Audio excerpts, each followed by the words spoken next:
Okay, welcome to another episode of Third and 23. I'm your host, Alex. Here I'm going to have my first recap of this past NFL week, which was week 12. I know I had week 13 picks predictions on my last video. I went ahead and changed that already. Got my weeks mixed up. Uh, but if you're new to the channel, I usually do these recaps. I was doing them all season for college.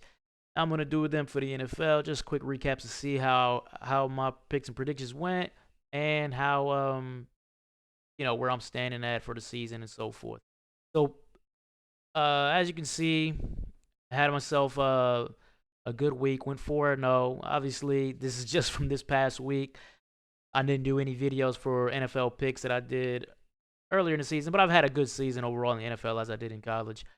Anyways, we're starting out 4-0. Just recapping Tampa at Indy. I laid the 2.5 and took the Colts. I thought the Colts would have better balance this game because of the injuries that Tampa Bay has sustained in the front seven and in their back end. I thought Gardner Minshew would be able to have success throwing the ball. Even without those injuries, they'd have success throwing the ball as Tampa Bay doesn't have a strong secondary. And Levante David was out in the front seven. I thought they might have some success running the ball. Take a look, Colts went for 155 yards rushing in this game. So that kind of was what led to this Colts victory. They won 27-20. I told you guys this would be a lot of points in this game. The over-under was set 42.5, I think is what it closed at.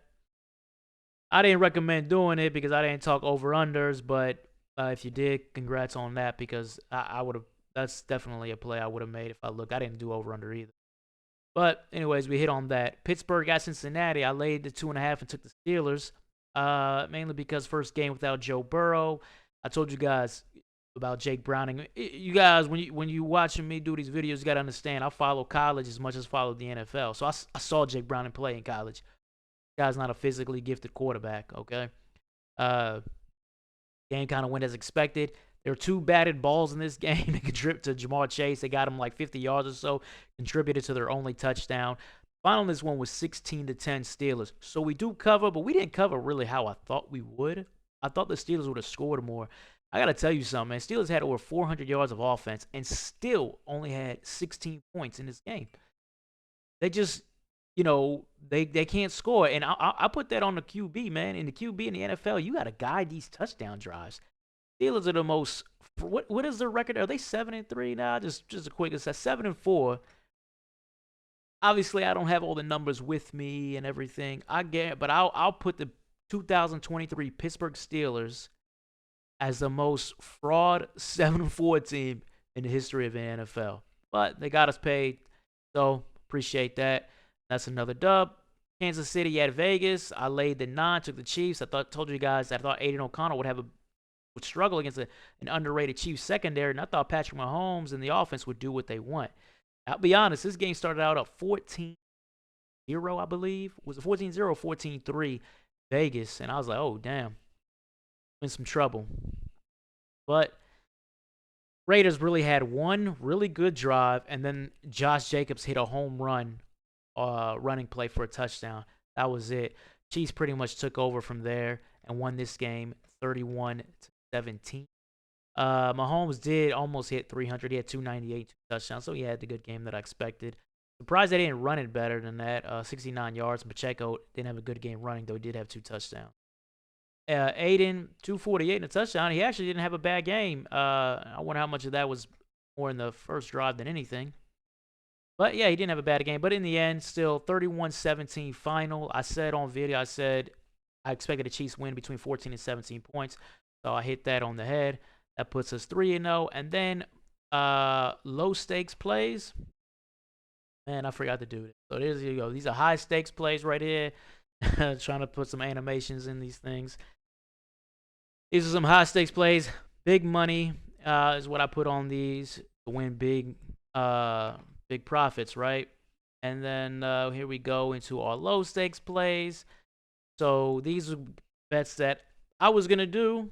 I recommend doing. If you're going to follow my picks, it's up to you. But I recommend not putting a lot of money on them. Carolina at Tennessee, 2 rookie quarterbacks going at it. I thought the difference in the game would be Derrick Henry. The fact that I think Carolina is the worst team in the NFL. Derrick Henry didn't have the strongest game, but I mean, he had 2 touchdowns, 76 yards rushing, 4.2 a carry. He was started out slow too, kind of wore him down after that. As far as the Panthers offensively, they couldn't do anything. Got sacked. Bryce Young got sacked 4 times. Couldn't run the ball. They're just a really bad team. Uh, but Tennessee's not a good team either. So 3.5. I'm gonna go ahead and put low money on that. Final on that one was 17-10 Tennessee. I told you guys it'd be a low scoring game. The over under was 36. So if you did the over under again, I just mentioned that in passing. I actually didn't do the over under either. Wish I did because that was an easy cover. So that basically recaps this week's games and how I did. So 4-0, not bad. Let's see if we can keep that going this week. So you guys know, man, I don't do every game. I do the games that I'm gonna actually wager. So if you don't see a game on here, it's because I don't feel strongly about it. So I look out for maybe tomorrow or Thursday afternoon. I'll put out a video for the Cowboys Seahawks game if I do it. As it stands right now, that'd be a low stakes play. Not sure if I would do it. I saw the spread drop from 9.5 to 9. I'd like to see the spread drop a little more because I think the Cowboys are going to win, but I'm not so confident right now on that spread. I also like to see if Kenneth Walker is going to play, so that could be a factor as well. But anyways, if you like the content, please like, follow, subscribe, all of that. You're going to see my YouTube channel up in a few seconds. Take care.